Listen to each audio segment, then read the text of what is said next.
El último día entramos de lleno en la segunda parte de este capítulo 21 de Apocalipsis. En esta segunda parte, bueno, ya vimos que en la primera parte lo que hacía era mostrar aquello que iba a establecer entre los hombres, la cual es la esposa, esa nueva Jerusalén, se va a establecer entre los hombres para ser bendición a ellos, es decir, para que los hombres del milenio reciban bendición y puedan llegar a formar parte de la familia de la fe, aceptando, pues, lo que la Nueva Jerusalén, lo que la esposa les ofrecerá. Y eso tiene condiciones. Y habrá un balance final con esas condiciones. Redimidos, no redimidos. Es decir, los que podrán entrar por las puertas de ese cuerpo de santos, llegar a formar parte de la familia y la fe, y los que no llegarán a entrar, los que no vivirán.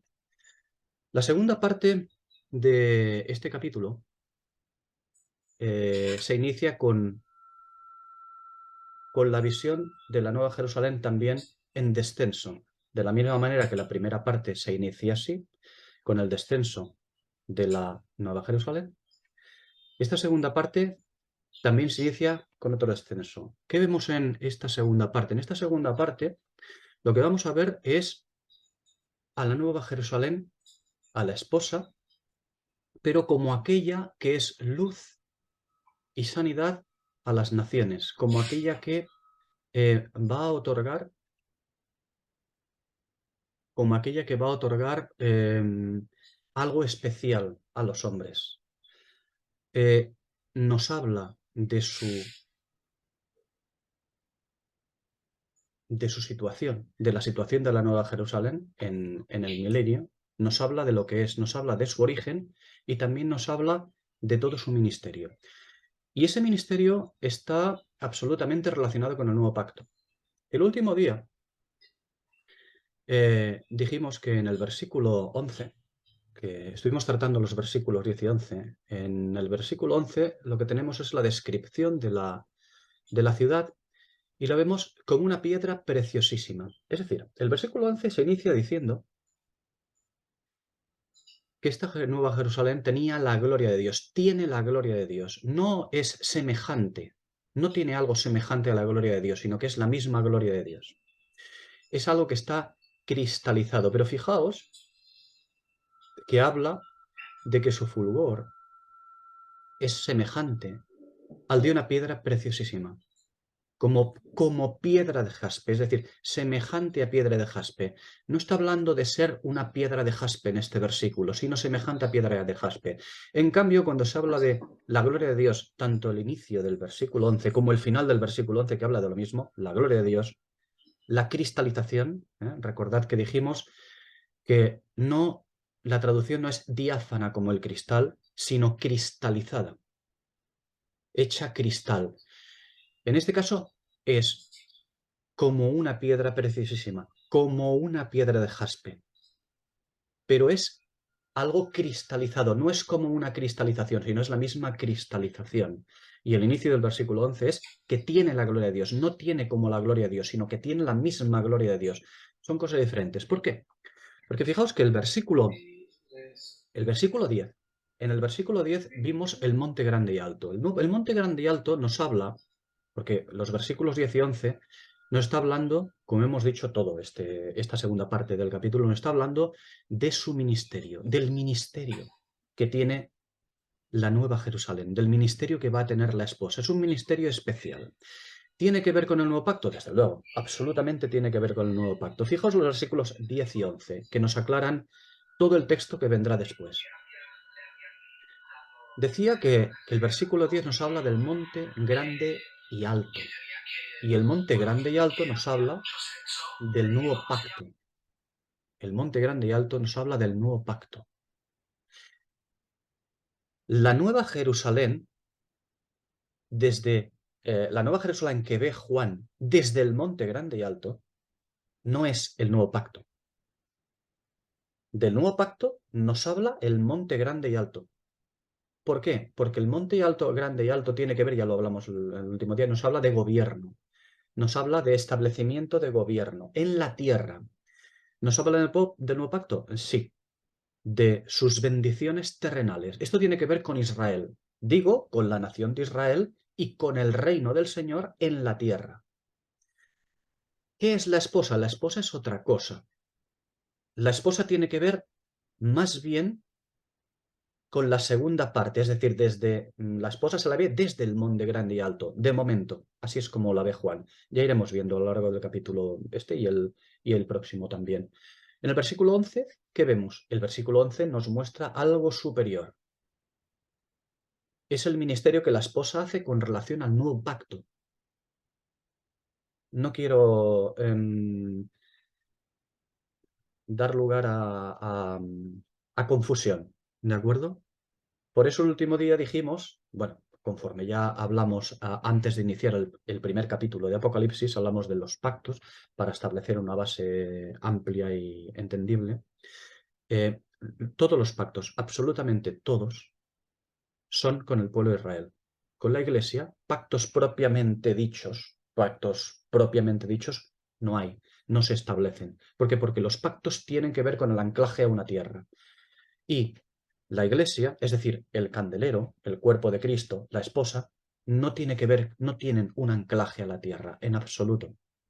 El anclaje es celestial, la vocación es celestial. Por eso no hay ningún pacto con la Iglesia.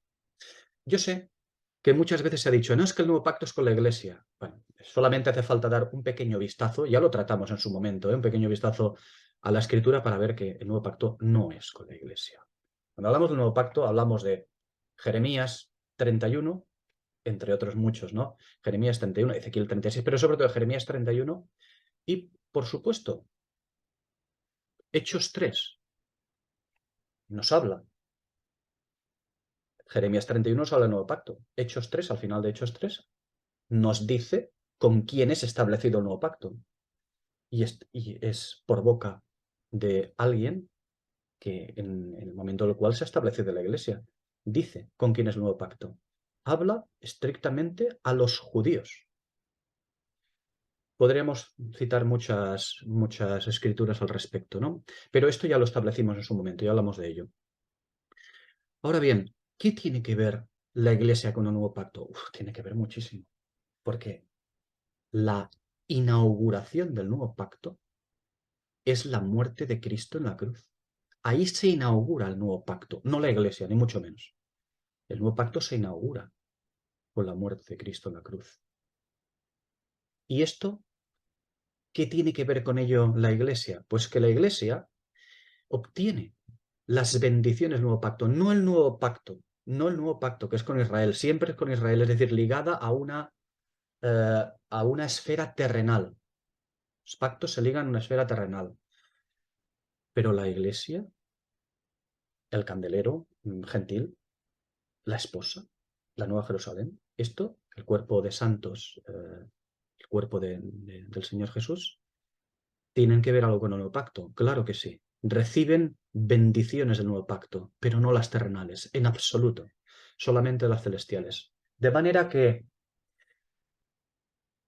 ¿qué tenemos que ver con el nuevo pacto? Solamente una cosa, es grandiosa, pero solamente una cosa. Nosotros no sustituimos a Israel. Jamás sustituiremos a Israel aquí en esta tierra. Esto de sustituir a Israel en esta tierra es una doctrina absolutamente romana. Romana muy, muy antigua y muy, muy establecida, muy amilenarista, muy romana, siempre ha sido así. Desde Agustín, bueno, desde mucho antes de Agustín, ¿no? Desde mucho antes del siglo IV. Es muy, muy romana. Establecer el reino de Dios aquí en la tierra, de lo cual nosotros tenemos responsabilidad. Dicen, no es así. Nosotros tenemos responsabilidades, claro que sí, las espirituales, las que tienen que ver con la escritura, las que tienen que ver precisamente con el versículo 11 de Apocalipsis. ¿Y qué es esto? ¿Cuál es el encaje de la esposa de la iglesia con el nuevo pacto? Pues que en el tiempo de su ausencia, una vez que Israel ha sido rechazado hasta que llegue el tiempo de la tribulación, la iglesia tiene un ministerio, solo uno, y es, con relación al nuevo pacto, y es la muerte del Señor estáis proclamando hasta que Él venga, o la muerte del Señor anunciáis hasta que Él venga. Punto. Nada más. Alguien dirá, pero eso es evangelismo. No, no lo es. No lo es. Es testimonio. ¿Incluye evangelismo? Jolín, pues como todo. Pero no, no lo es. No se trata de ir a predicar. No se trata de eso. Se trata de nuestra posición. Y nuestra posición es la muerte del Señor estáis proclamando hasta que Él venga. Eso lo hacemos cada primer día de la semana. Como acto principal. Cuando algún creyente dice, bueno, sí, el partimiento del pan es muy importante, la cena es importante porque recordamos al Señor, claro que sí, recordamos al Señor, pero estamos actuando como ministros del nuevo pacto. Es decir, cuando el Señor es rechazado definitivamente por Israel y al final, finalmente, en Hechos capítulo 7, con la muerte de Esteban, el Señor pone en suspenso a la nación israelita, se establece un periodo nocturno, un periodo de noche absoluta, de oscuridad, es decir, un periodo de ausencia del Señor Jesús aquí en la tierra hasta que establezca su reino. Este es el periodo, o paréntesis que nosotros le decimos, en que actuará la Iglesia.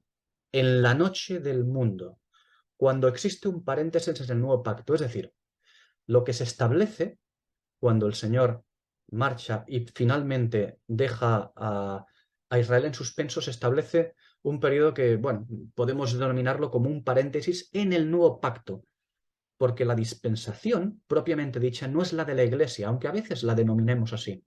La Iglesia no es una dispensación, es más bien un paréntesis. Actúa en la noche, es decir, las dispensaciones deberían de ser el día, pero ha habido un momento que el día se ha cortado. Desde el rechazamiento del Señor a su próxima venida, el día se ha cortado y se ha quedado la noche. En esta noche es donde actúa la Iglesia. Por lo tanto, es un paréntesis en el nuevo pacto, en la dispensación del nuevo pacto. Bien, nuestro ministerio es que en la noche, en esta noche, en la noche del nuevo pacto, su muerte proclamamos hasta que Él venga. Su muerte proclamamos hasta que Él venga. ¿Y qué es lo que hacemos aquí? Yo sé que algunos mirarán el versículo 11 y dirán, qué raro, no vemos nada de esto así concretamente. Bueno, claro, hace falta, para todo ello hace falta estudiar muchos capítulos de Apocalipsis, muchos, ¿no? En ese sentido. Pero, pero fijaos que el versículo 10, en el versículo 10 sí que podemos ver el establecimiento del nuevo pacto con unas bendiciones terrenales. ¿Dónde? No en la asamblea, no en el cuerpo de Cristo, no en la Nueva Jerusalén. La vemos en el monte grande y alto. ¿Por qué? Porque se va a establecer un monte grande y alto. Es el milenio, es el periodo de 1000 años de justicia aplicada en la tierra. ¿Habrán bendiciones? Desde luego, para el pueblo de Dios, en general, para el pueblo de Dios. Y sobre todo para el reino del Señor, el que se establecerá en la tierra. Pero cuando llegamos al versículo 11, al versículo siguiente, nos habla de otro tipo de bendiciones. Existen, el versículo 10, en el monte grande y alto, las bendiciones del nuevo pacto en la tierra. Existe en el versículo 11 otro tipo de bendiciones, otro tipo de puerta, la puerta espiritual, el camino espiritual. Y ese corresponde exclusivamente a la asamblea, corresponde exclusivamente a la esposa, la Nueva Jerusalén. Por el nuevo pacto, hablamos del nuevo pacto, entonces no vamos a tratar mucho los pactos solamente para verlo. Recordad que el nuevo pacto depende del pacto maestro de Dios en las Escrituras. El programa de Dios en las Escrituras para Israel y las naciones se llama pacto abrahámico y de él dependen los demás pactos que le siguen, excepto el pacto noáquico. Este ya lo tratamos en su momento, vamos a dejarlo de lado. Digo que es el pacto arámico y en su ampliación, porque lo que se hace desde que se establece el pacto arámico es continuar el pacto abrahámico. Progresivamente, en una progresiva revelación del Señor en la Escritura, ese pacto abrahámico se amplía o se revelan más cosas. Y en esa revelación o ampliación, progresivamente, se dan, en general, tres aspectos fundamentales de este pacto, varios más, ¿no? Pero tres aspectos fundamentales. que dependen de este pacto abrámico: la tierra prometida, la simiente perpetua y la bendición. La tierra prometida tiene que ver, o es, mejor dicho, el pacto palestino, Deuteronomio 28. La simiente perpetua es el pacto davídico. Tiene que ver, esto lo veríamos en otros pasajes también del Nuevo Testamento, cuando Pablo habla de ello. La simiente perpetua tiene que ver con el pacto davídico del segundo libro de Samuel, capítulo 7. Y este es Cristo. Y para finalizar, vemos la bendición, el tercer aspecto fundamental del pacto arámico en sus progresivas revelaciones, en sus ampliaciones posteriores. Es el nuevo pacto, es la bendición, es el nuevo pacto. Y eso lo vemos en Jeremías 31 y también lo vemos en Ezequiel 36, ¿no? La bendición consta de dos partes. La bendición, que es el nuevo pacto, la bendición consta de dos partes. La heredad de la tierra, ¿por qué? Porque la heredad de la tierra no se puede quitar. No se puede decir, se acabó la heredad en la tierra y a partir de ahora todo es espiritualidad, como Roma ha querido hacer, diciendo, se ha acabado Israel y la iglesia es lo que va a existir ahora para siempre. No, no es así. No es así. Israel ha sido desechado, pero volverá a ser llamado a heredar una tierra. Se dice, bien, pero ahora ya no hay dos, sino solo un solo cuerpo. Espiritualmente, así es. Pero terrenalmente tiene que llegar un momento en que el Señor vuelva para cumplir los pactos a Israel. Y eso será cuando vuelva después de la tribulación. Bien, decía que el nuevo pacto tiene que ver con bendición.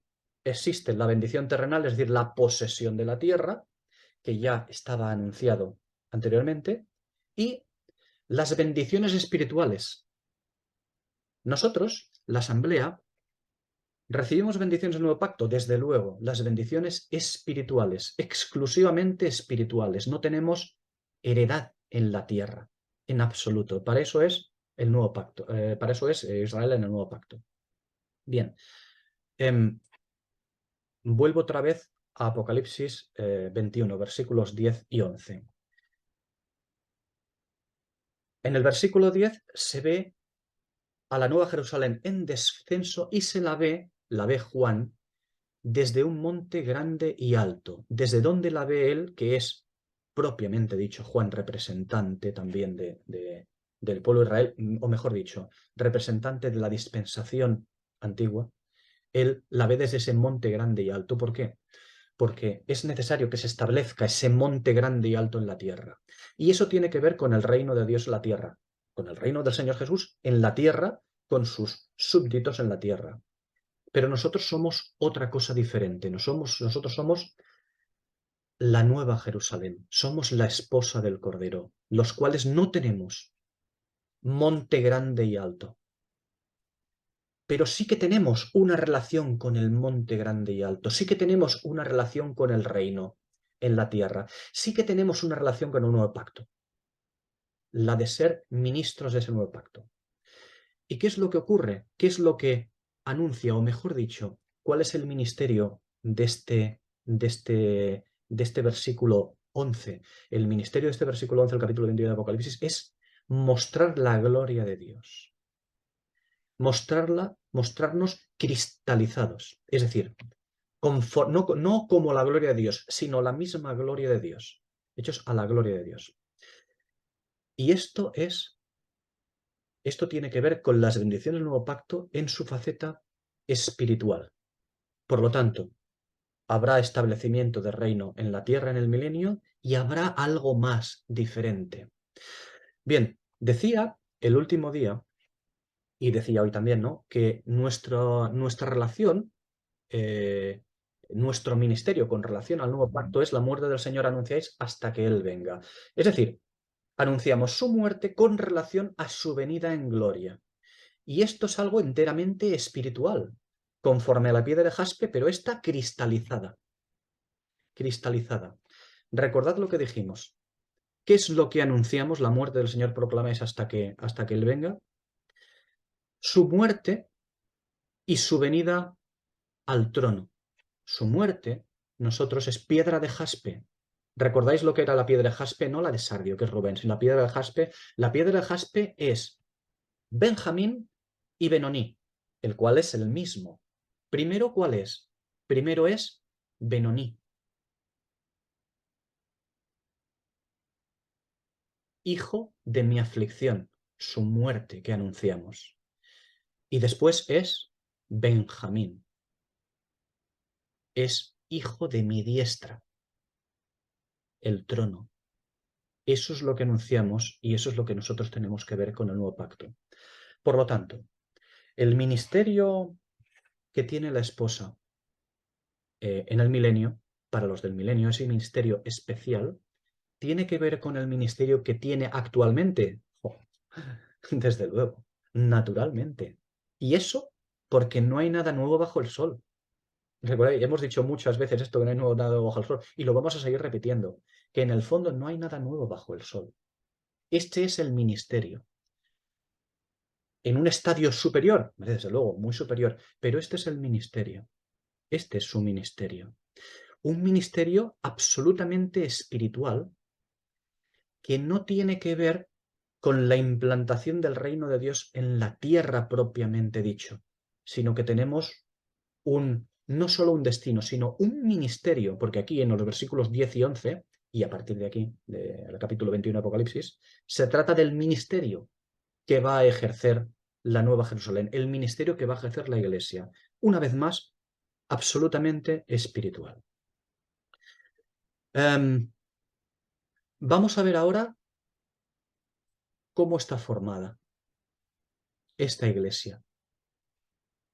Vamos a ver cómo está formada, mejor dicho, esta esposa, ya pura, porque aquí lo vamos a ver todo más claro y ampliado. Apocalipsis 21, versículo 12 hasta el versículo 21. Vamos a leerlos todos, pero iremos, en diferentes días iremos desarrollándolo. Dice, tenía un muro grande y alto con 12 puertas, y en las puertas 12 ángeles, y nombres inscritos que son los de las 12 tribus de los hijos de Israel. Al oriente 3 puertas, al norte 3 puertas, al sur 3 puertas, al occidente 3 puertas. Y el muro de la ciudad tenía 12 fundamentos, y sobre ellos los 12 nombres de los 12 apóstoles del Cordero. Siguientes 3 versículos. El que hablaba conmigo tenía una caña de medir, de oro, para medir la ciudad y sus puertas y su muro. La ciudad se halla establecida en cuadro, y su longitud es igual a su anchura. Y él midió la ciudad con la caña, 12.000 estadios. La longitud, la altura y la anchura de ella son iguales. Y midió su muro 144 codos, de medida de hombre, la cual es de ángel. Siguientes 3 versículos. El material de su muro era de jaspe. Fijaos, ahora el material de su muro no es como jaspe, ahora ya es jaspe, de jaspe. Pero la ciudad era de oro puro, semejante al cristal puro. Y los cimientos del muro de la ciudad estaban adornados con toda clase de piedras preciosas. El primer cimiento era jaspe, el segundo zafiro, el tercero ágata, el cuarto esmeralda, el quinto sardónica, el sexto cornalina, el séptimo crisólito, el octavo berilo, el noveno topacio, el décimo crisopraso, el undécimo jacinto, el duodécimo amatista. Y un versículo final en esta serie. Y las 12 puertas eran 12 perlas. Cada una de las puertas era una perla. Y la calle de la ciudad era de oro puro, como vidrio transparente. Bueno, muchas versiones vierten como cristal transparente. No, aquí no es así, es vidrio transparente. Y es muy importante que sea así.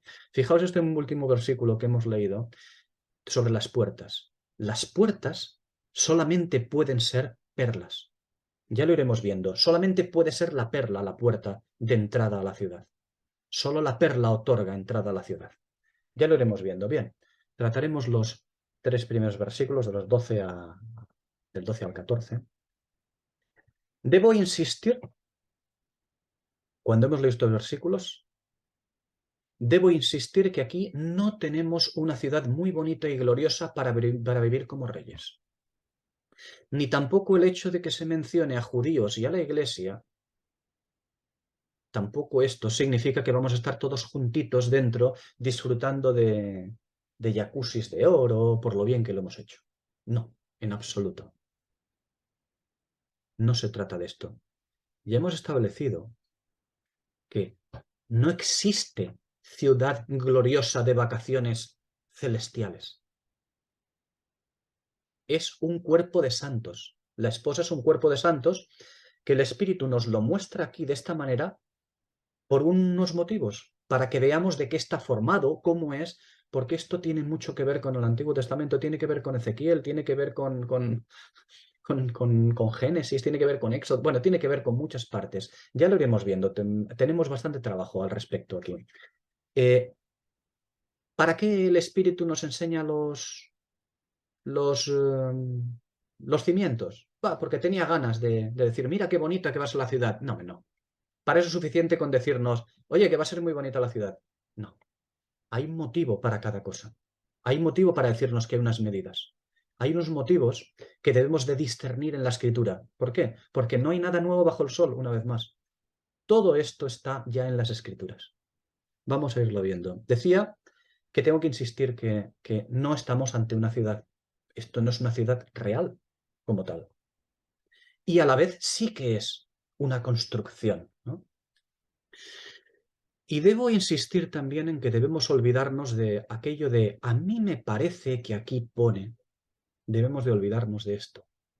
Como si dar nuestro parecer fuese el deporte nacional. Como si fuésemos tertulianos sentados a una mesa de debate.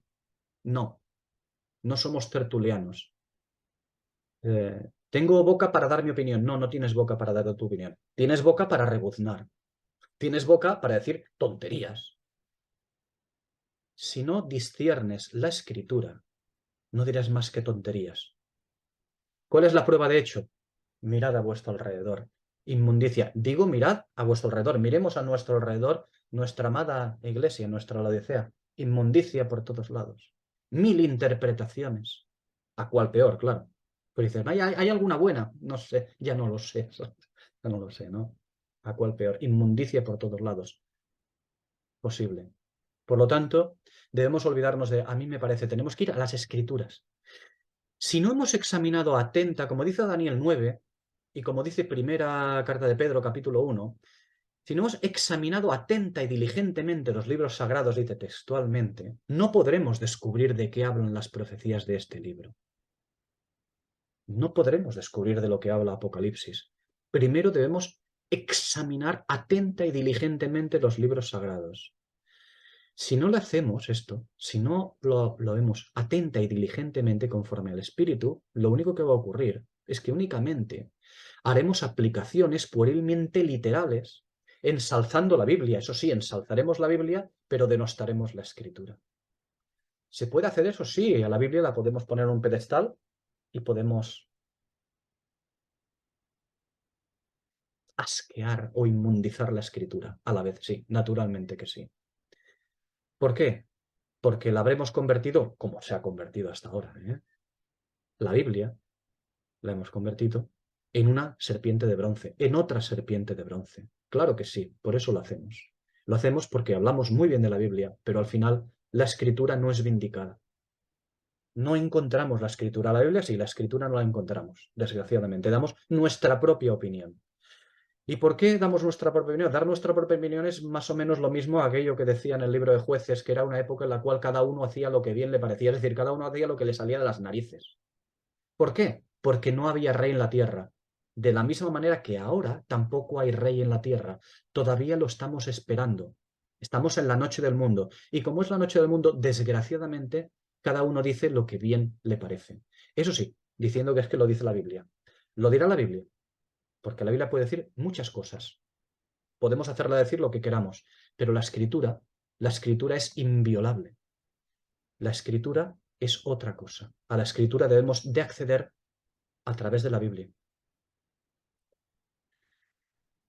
¿Y qué pasa? Pues nada, como decía, denostamos la escritura convirtiendo a la Biblia en una serpiente de bronce, acreditando, desgraciadamente, que nuestra mamá, la Odisea, acreditamos como que es la vencedora. Como ya adelantó el Señor en Apocalipsis 3. Filadelfia, cuidado. Retén lo que tienes, retén lo que te he dicho. Dice el Señor, retén lo que te he dicho, porque si no, otro tomará tu corona. Cuando el Señor dice, si haces esto, si no haces esto, te pasará eso, lo que siempre significa es que va a ocurrir, ¿eh? O sea, no es que lo diga de manera condicional. Como yo soy listo y bueno, lo voy a hacer y no me va a pasar. No, no, sí que va a ocurrir. Está anunciado y así ha ocurrido. Pero acreditamos que nuestra mamá la Odisea es la vencedora, la que le ha arrebatado la corona a Filadelfia. Hay que prestar especial atención y ver cómo el Espíritu, por ejemplo, aquí en estas escrituras, en estos versículos que hemos leído, hay que ver cómo, por ejemplo, diferencia claramente el muro con sus puertas y cimientos de la ciudad y sus puertas. Curioso, diferencia unas cosas de otras. Y también deberemos discernir por qué el texto a veces lo llama el muro de la ciudad y otras veces lo llama simplemente muro. Esto hay que fijarse también. ¿Por qué lo llama el muro de la ciudad y otras veces lo llama el muro en estos versículos? Esto es muy importante. Lo iremos viendo. Vamos a comenzar por el muro, evidentemente. Los versículos 12 a 14. Llegaremos hasta donde podamos, ¿eh? Un muro es evidentemente una protección. Digo, evidentemente, no porque a mí me parezca, y vuelvo otra vez a lo mismo, no porque diga, un muro protege, por lo tanto, son tonterías humanas. De verdad, pensar que un muro es algo que nos protege son tonterías humanas, a no ser que lo diga la Escritura. Y digo, evidentemente, es una protección porque lo dice la Escritura. Debemos de ir a buscar dónde aparece muro en la Escritura y con qué está relacionado. Y muro nos aparece en el primer libro de Samuel, capítulo 25, versículo 16. Nos aparece en Proverbios, capítulo 18, versículo 11. Y nos aparece en Eclesiastés, capítulo 10, versículo 8. Por lo tanto, cuando digo es evidente una protección, no porque a mí me parezca que un muro es una protección.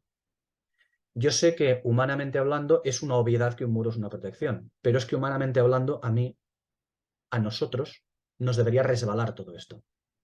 Debemos de ver lo que dice la Escritura. Según la Escritura, es una protección. Muy bien, de acuerdo. Así sí que lo aceptamos, pero porque lo dice la Escritura, no porque a mí me lo parezca.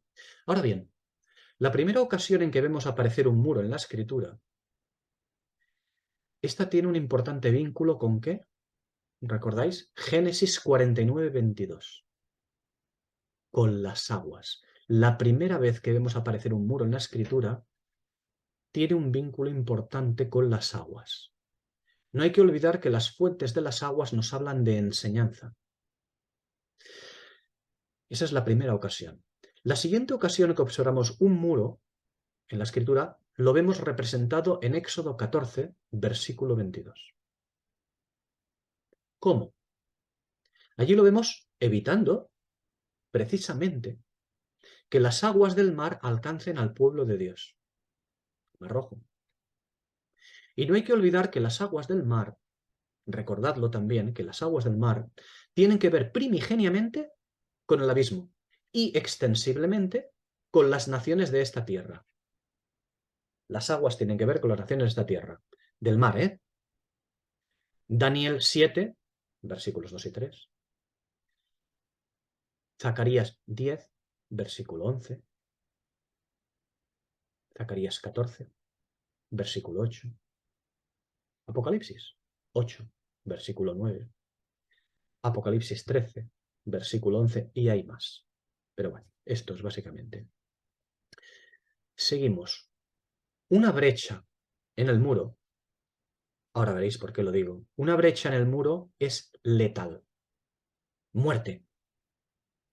Es muerte, una brecha en el muro. Una vez más, pero no es letal una brecha en el muro porque a mí me lo parezca.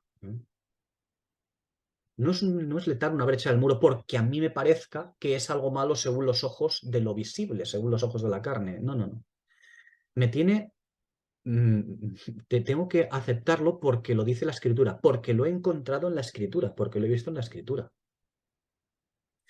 Recordad que únicamente estamos autorizados a hacer interpretaciones basadas en pasajes de correspondencia, interpretaciones humanas, haciendo alusión a que tenemos un don de maestro o de tonterías. No, no estoy equiparando los dones con tonterías. Tonterías aquellos que van de maestros y dan su opinión. No. Un maestro, un profeta, tiene que dar su opinión o su interpretación con arreglo absolutamente estricto a la escritura. Si no, no sirve, ¿no? Por eso digo que únicamente estamos autorizados a hacer interpretaciones basadas en pasajes de correspondencia. Una brecha en el muro es letal porque permite la entrada de Babilonia. Jeremías 39 y Jeremías 52. Por eso digo que es letal una brecha en el muro. Una brecha en el muro permite la entrada de Babilonia, ¿para qué? Para que haya una conquista por parte de Babilonia. Babilonia conquista. De cualquier manera. Terrenal cuando fue en su momento, espiritual en lo que estamos tratando. Bien, el Señor siempre busca quien reconstruya el muro. Ya sé que no estamos tratando directamente este muro ahora mismo de Apocalipsis 21, versículo 12, pero yo lo veréis toda esta introducción. Digo que el Señor busca quien reconstruya el muro. Ezequiel 22:30 dice: he buscado entre ellos alguna que construyera un muro y se mantuviera de pie en la brecha ante mí, para proteger la tierra e impedir que yo la destruya, y no he encontrado a nadie. Pero el Señor, hemos leído Ezequiel 22:30, pero el Señor no busca operarios de la construcción, no busca paletas, no busca constructores, ni ingenieros, ni arquitectos. Busca otra cosa. Un arquitecto, un ingeniero, un paleta no construye los muros de Dios. Ezequiel 22, versículo 28, dos versículos anteriores. Dice: sus profetas, los malos, sus profetas los han recubierto de argamasa con sus vanas visiones y sus presagios mentirosos, diciendo: así dice el Señor Yahvé, cuando Yahvé no había hablado. El Señor busca profetas que reparen la brecha en el muro. El muro tiene que ver con la profecía. Porque el muro, como digo, tiene que ver con la profecía, con la palabra de Dios, pero con la palabra de Dios sin fisuras ni moldeduras. La profecía tiene que ver con la palabra de Dios sin fisuras ni amoldaduras. Tiene que ver con el ministerio profético. Dice Jeremías, capítulo 15, versículos 16 y 17. Fueron hallados tus palabras y yo las comí. Y tus palabras fueron para mí un gozo y la alegría de mi corazón, porque tu nombre se invocó sobre mí, oh Jehová de los ejércitos. No me senté en compañía de gente alegre, ni me regocijé, me senté solo por causa de tu mano, porque me llenaste de indignación. Y el Señor inmediatamente en el versículo 20 contesta al profeta. Son palabras de Jeremías y el Señor le contesta al profeta: te pondré en este pueblo por muro fortificado de bronce. Profeta, es el muro. El muro es la profecía. Es lo único que puede parar a Babilonia. La profecía, es decir, la palabra de Dios, pero esta sin fisuras ni moldeaduras. No la Biblia. La Biblia no la va a poder parar a Babilonia. La escritura sí. La escritura sí. Vuelvo a leer el versículo 20 esta vez entero. Te pondré en este muro, al profeta le dice, por muro fortificado en este pueblo por muro fortificado de bronce. Y pelearán contra ti, pero no prevalecerán contra ti. Porque yo estoy contigo para guardarte y para librarte, dice Jehová. ¿Qué? ¿Estaba hablándole al profeta? Sí, pero estaba hablando de cosas mucho más altas. Estaba hablando no al profeta, sino al ministerio profético, a la representación del ministerio profético. Es el ministerio profético contra el que no se puede hacer nada. Y ahí está en el muro. El profeta es el muro. Los espíritus de los profetas son el muro. El espíritu de la profecía es el muro. ¿Y qué es todo esto sino la escritura perfectamente interpretada, abierta, como dice Lucas 24:32? Esto es el muro. Ya hemos visto lo que es el muro. Yo sé que alguien volverá a mirar y dirá, ostras, yo no veo nada de esto. Bueno, hay que trabajar mucho. Nos lo tiene que dar el Señor, pero hay que buscar en las Escrituras, porque no hay nada nuevo bajo el sol, lo tenemos todo en las Escrituras. Tenemos que ver, no tenemos que ligar las Escrituras de cualquier manera. Lo que tenemos que hacer es dejar que el Espíritu nos guíe para que las Escrituras liguen solas, acaben ligando solas, y podamos ver realmente qué es el muro y con qué tiene que ver el muro. Bien, ahora que hemos visto lo que es el muro, vamos a ver el muro visto como nos lo expresa aquí. Hemos visto muro y ahora veremos muro grande y alto. Naturalmente, que muro tiene que ver con muro grande y alto, que está en el versículo. Pero primero hemos visto lo que es el muro y ahora veremos la expresión completa, muro grande y alto. Habéis visto que hemos tratado anteriormente, en estudios anteriores, de expresiones y después de expresiones completas. Bien, muro grande y alto tiene que ver, como hemos dicho antes, con el pueblo de Israel, con el gobierno establecido en la tierra, con el nuevo pacto en su expresión de bendición terrenal, tiene que ver con el versículo 10 de Apocalipsis 21, que es el otro elemento descrito como grande y alto, si recordáis, Versículo 10, versículo 12. Tiene que ver con la aplicación de la ley entre los hombres. Es la forma de aplicación de la escritura, pero de manera gubernamental. Justicia aplicada. Es decir, como forma de gobierno humano en el milenio. En el milenio ya no solo hablamos de gobierno espiritual, sino que el gobierno humano ha sido tomado por la escritura. ¿Por qué? Porque el caballo blanco es el imperio del cielo, que viene a aposentarse imperialmente, gubernamentalmente. En fin, lo que se podrá ver con los ojos de la carne, vamos. El gobierno humano, ese gobierno humano que veremos entonces, será un gobierno humano que habrá sido trasladado de manos de poder al Señor, porque es el gobierno, ese gobierno es el que nosotros conocemos actualmente como el que fue entregado en manos de los hombres a Noé y finalmente a Nabucodonosor. Sí, a la cabeza de oro de la bestia. El que impera actualmente es el que tiene el gobierno humano. Y, y el jefe de la bestia, es decir, ¿quién es? Pues el príncipe de la potestad del aire, el que tiene en su mano el poder otorgarte o no otorgarte el poder sobre los reinos de la tierra. ¿Hasta qué? Hasta que sea arrebatado de su mano. El espíritu de la profecía hará esto. La venida del Señor hará esto. En el milenio decía, perdón, eso, que ya no vemos esto. El muro decía que tiene que ver con la profecía, con aquello que protege de la conquista por parte del enemigo. Es decir, tiene que ver con la escritura aplicada como forma única de gobierno en el milenio, o como mínimo, cuando llegue el milenio, como ley, que esa escritura, como ley superior a los demás conjuntos de leyes nacionales en el milenio. Es como, es como el Código Civil y la Constitución. La Constitución siempre está por encima del Código Civil y del Código Penal.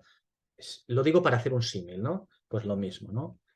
La ley de la escritura del gobierno humano aquí en la tierra, que será regida y estará centralizada en Israel, será un conjunto de cosas, bueno, que ya las conocemos porque son la escritura, que estará por encima de cualquier ley, constitución o código civil o penal que haya en las naciones. Bien. Ya hemos visto que es un muro grande y alto, porque eso ya decimos que no tiene que ver tanto con lo espiritual, sino con la aplicación de la profecía en su forma gubernamental de acción en la tierra. Bien, vamos ahora a las 12 puertas, 12 ángeles y 12 nombres de tribus. 12 nombres, comenzamos por ello. El muro también nos habla de los amigos del novio. No de los vivos que inauguran el reino, ¿eh? No, esos son otros, otra cosa.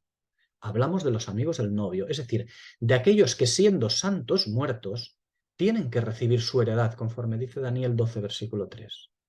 Desde luego que no pueden recibir heredad de esposa gentil, pero cuidado, tampoco pueden recibir heredad terrenal.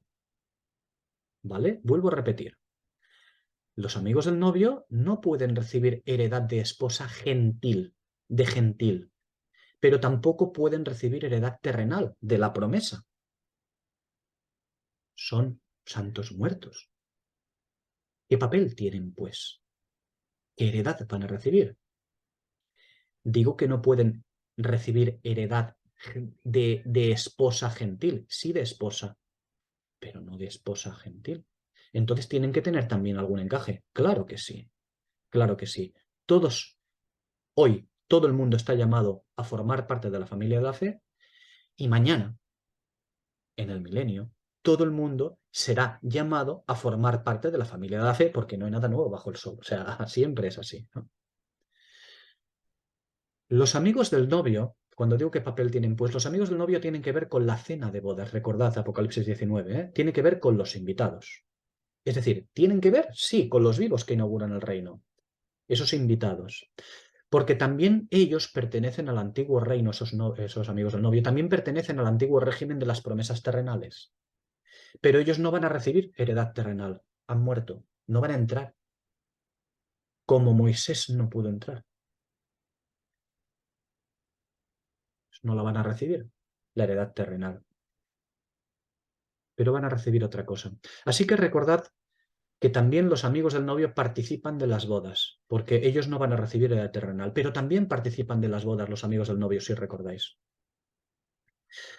Todo muro, fijaos que tiene parte interior, la que toca a la ciudad, y parte exterior, la que toca a la parte externa de la ciudad. En este caso nos centramos en la Nueva Jerusalén. ¿Por qué? Porque la parte externa es la que tiene que ver con los invitados a las bodas. La parte externa del muro de la ciudad es la unión, el encaje de, de, eh, de lo que es la ciudad. El muro es el encaje de lo que es la ciudad con la parte externa, con el reino de Dios en la tierra. Tiene que ver. Todo esto tenemos que verlo con ojos espirituales, ¿eh? Naturalmente, no con ojos de la carne, ¿no? Porque si no veremos, no seremos capaces de ver algo, veremos algo extraño y veremos una ciudad construida y nada más, no. Bien, digo que todo el muro tiene parte interior, la que toca la ciudad, y parte exterior, la que toca la parte externa, porque la parte externa es la que tiene que ver con los invitados a las bodas, con los santos vivos que inaugurarán el reino glorioso y estarán físicamente allá. Los santos celestiales que pertenecen al antiguo pacto, de los que nos habla también Daniel 12:3 y que deben de recibir su heredad, esos santos celestiales que pertenecen al antiguo pacto, pero que murieron y por tanto ya son celestiales, tienen que ver con el muro, tanto en la parte interior como en la parte exterior. Ya lo creo que sí. Por lo tanto, es absolutamente certero que el muro exterior tenga los nombres de los hijos de Israel inscritos, porque tiene que ver con ambos mundos, con el de la promesa terrenal, con el de la promesa espiritual. Ojo, 12 nombres de tribus aquí no indica que incluye israelitas vivos, porque no es así. Eso forma parte de la interpretación de una ciudad real y todas esas cosas, ¿no? Digo que 12 nombres de tribus, que se mencionen 12 nombres de tribus, no indica que incluya israelitas vivos. Los vivos tienen su lugar en el reino, fuera del muro de la ciudad, donde recibirán su heredad terrenal. La ciudad no lo es, no es ninguna heredad terrenal, desde luego. Esto se puede hacer difícil de entender si solamente observamos, es decir, con los ojos de la carne, una ciudad real presta a ser habitada por diferentes miembros y que debemos de encajarlos como podamos. No. Pero todo esto es evidentemente, cuando leemos aquí Apocalipsis, es la descripción de la ciudad, Todo esto es evidentemente una alegoría escritural acerca de la posición de los santos celestiales pertenecientes al antiguo pacto. Porque a la verdad, los santos antiguos tienen su lugar con el cuerpo de santos llamadas la Nueva Jerusalén. Claro que sí. Forman parte de la familia de la fe. Son celestiales. Eso sí, recordad, en la casa del Padre hay muchas moradas. Los santos celestiales tienen diferentes moradas. No que cada uno tengamos diferentes moradas, sino que el cuerpo de Cristo tiene una morada. Los santos de Israel tienen otra morada. ¿Eso significa que no morarán juntos? No, no, eso no significa eso.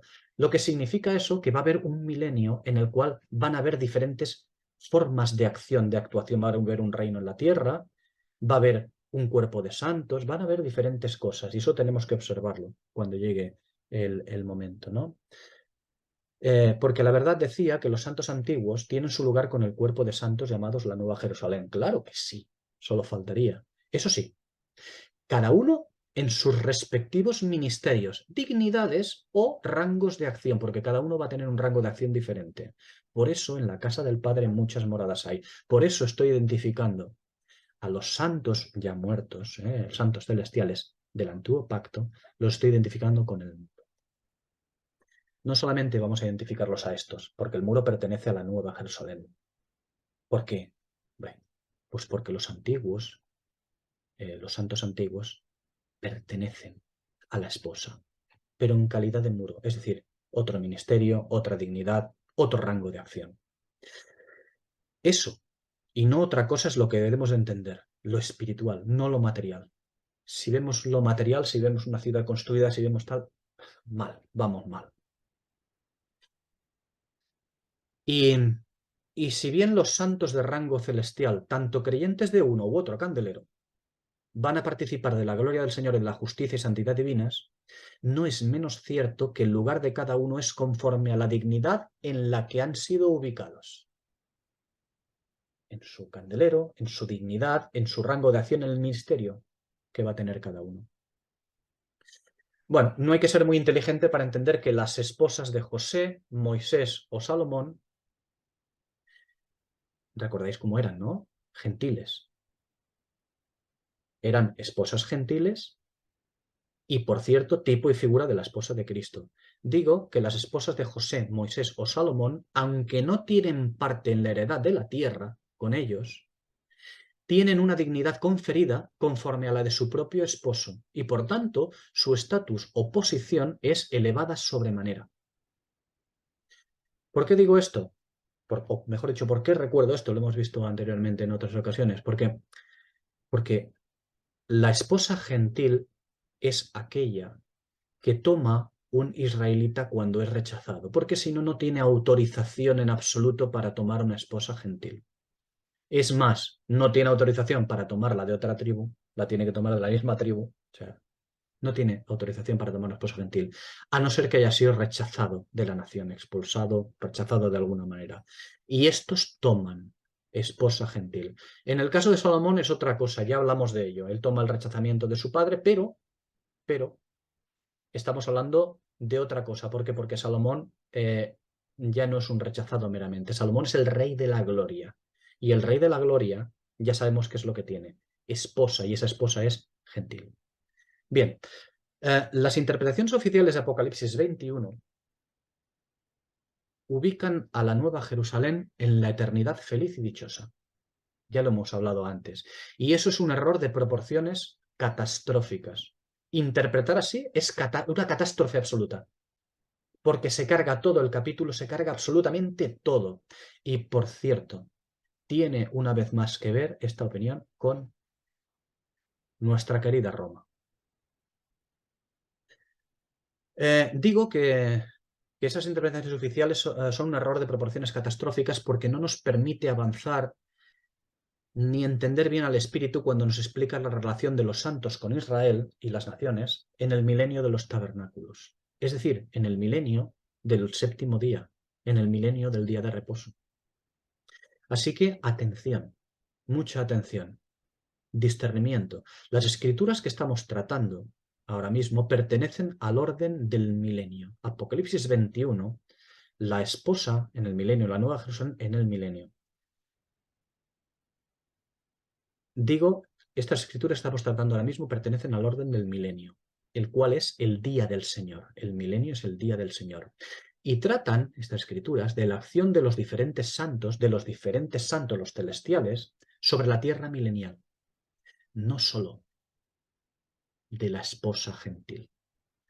Tratan de la acción de los diferentes santos celestiales, los celestiales, sobre la tierra milenial. Tratan la relación de los santos, también los no terrenales, con la tierra milenial. Y no la posición de los santos en la eternidad. Ojo. ¿De acuerdo? Tratamos el milenio. Los santos terrenales estarán en el reino. Pero los santos celestiales, cuando digo celestiales me refiero a que son santos, cuando llegamos a Apocalipsis 21, son santos que están en el cielo, que han estado en el cielo, bien sean pertenecientes a un antiguo régimen o bien sean pertenecientes a un nuevo régimen, a un candelero u otro. Son santos y son celestiales, porque están en el cielo, ¿no? A eso me refiero. Bien, porque el destino de todo llamado, el destino de todo aquel que es llamado, sí es la relación con Dios sin restricciones. Es decir, llegar a la eternidad integrando un mismo cuerpo, habiendo accedido a la ciudadanía de Dios unidos a y en Cristo, en comunión plena y perfecta. El espíritu y la esposa, cuando lleguemos al final de Apocalipsis 22, el espíritu y la esposa, los dos, llaman a ello. Pero todo tiene su tiempo y su orden. Y el séptimo día, recordad, es muy importante, el séptimo día no es el octavo día. Cada uno tiene su tiempo en las dispensaciones de Dios. Que la esposa tenga carácter eterno, claro que lo tiene, naturalmente. Pero que tenga carácter eterno no autoriza a afirmar que su aparición en Apocalipsis 21 hable del estado eterno, porque no habla del estado eterno. Ya hemos hablado de esto con respecto a las interesadas traducciones e interpretaciones del versículo 1, ¿no? Por lo tanto, pretender que estos versículos hablan del estado eterno para poder interpretar que los santos antiguos son incluidos en la Nueva Jerusalén por el versículo 12, eso es parcialidad y sesgo de todo el capítulo, es decir, una interpretación pueril de niños que trata de ignorar los demás versículos para que no interfieran en una interpretación preconcebida, en cosas preconcebidas, de doctrinas preconcebidas. No me extraña que un creyente mínimamente atento, en todo el capítulo perciba la falta de hilación y de coherencia que muestran las interpretaciones oficialistas. Un creyente mínimamente atento, cuando escucha las interpretaciones y después lee la escritura, lee la Biblia, dice, sí, parece que esto sí, parece que aquello sí, pero al final no liga por aquí, no liga por allá. Es que no. Me hablan del Apocalipsis y no, ¿qué pasa? Que no liga, se salta cosas ahí. No, normal, lógico. Lógico. No me extraña que estas cosas ocurran, ¿no? La falta de coherencia en las interpretaciones oficialistas, por mucho que se esfuercen en que parezcan coherentes. Y yo pregunto, ¿a nadie le produce pudor tener que aceptar esto? Tener que tragar las interpretaciones espirituales, oficiales. ¿A nadie le produce pudor que tengan tantas lagunas estas malas interpretaciones y simplemente aceptarlas y caminar? Pues debería darnos como mínimo pudor, ¿eh? Aceptarlo. No debemos aceptarlo. Que no conocemos la interpretación correcta porque no conocemos bien la escritura o porque desgraciadamente, pues como estamos rodeados y hemos bebido de la teta de la Odisea, pues ¿qué vamos a hacer? Sí, no podemos hablar mal de los hermanos en este aspecto, pero de la Odisea sí.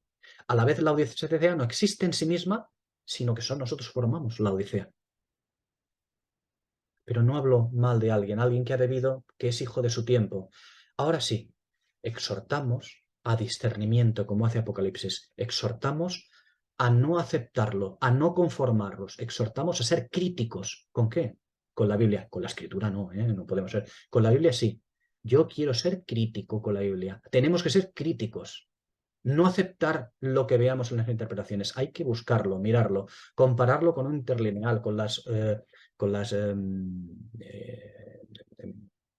con las escrituras originales. Tenemos que buscar y trabajar. ¿Por qué? Porque es lo que el Señor nos ha dado en herencia a nosotros aquí, que estamos ahora mismo aquí. Es la heredad del Señor para nosotros. Si puede haber alguna aquí en esta tierra, es lo que nos ha dado, nos ha dicho. Ahí tenéis la escritura. No os doy nada más.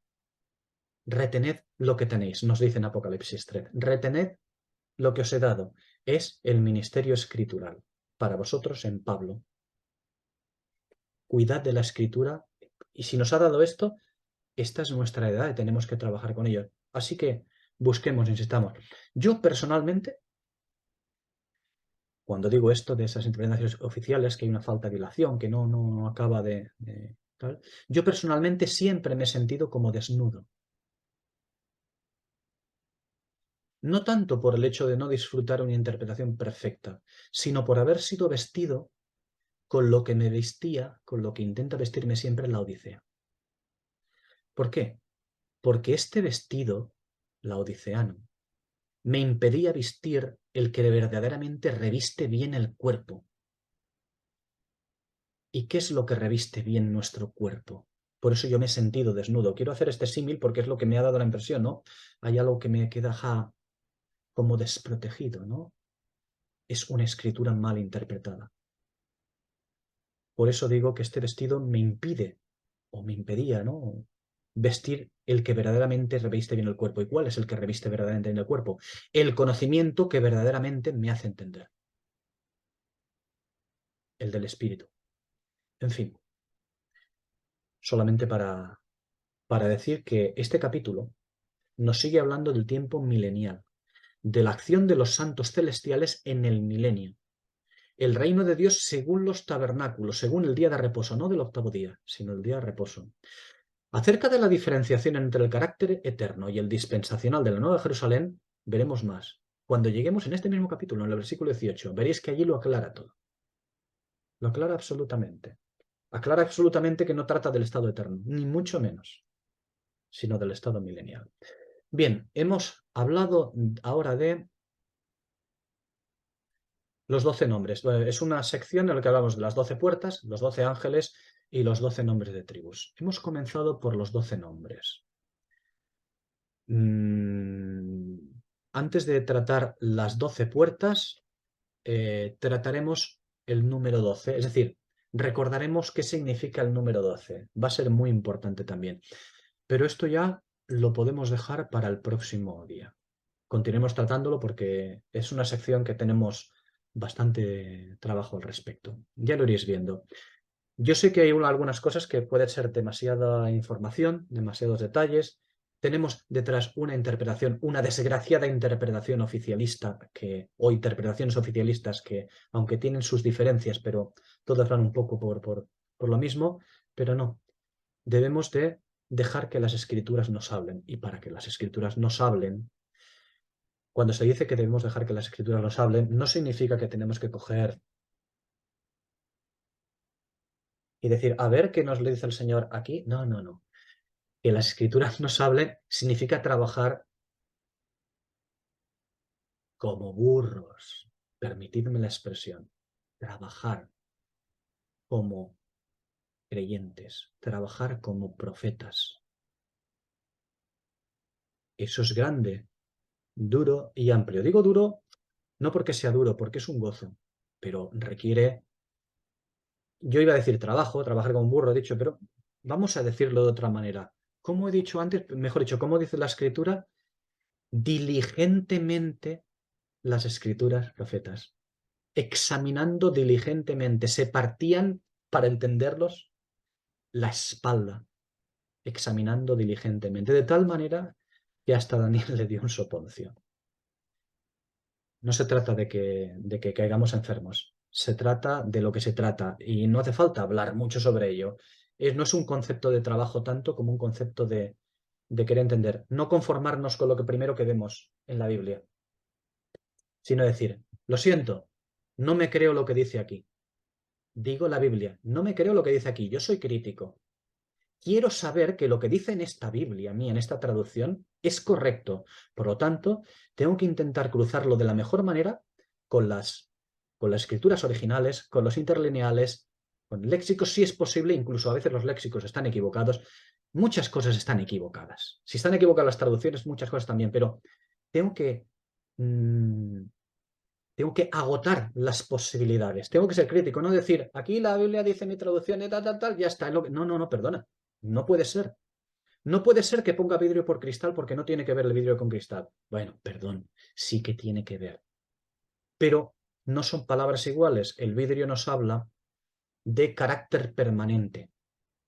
Sí, el vidrio nos habla de algo que es eterno, que fluye para eternidad. Eso nos habla el vidrio. El cristal no.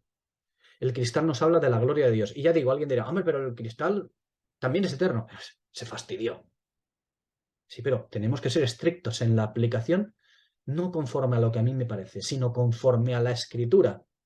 Y si el cristal está en 2, 3 lugares de la escritura, me tengo que ceñir a lo que hay allí, a lo que dice allí, al ministerio que el Espíritu ha colocado allí, en fin.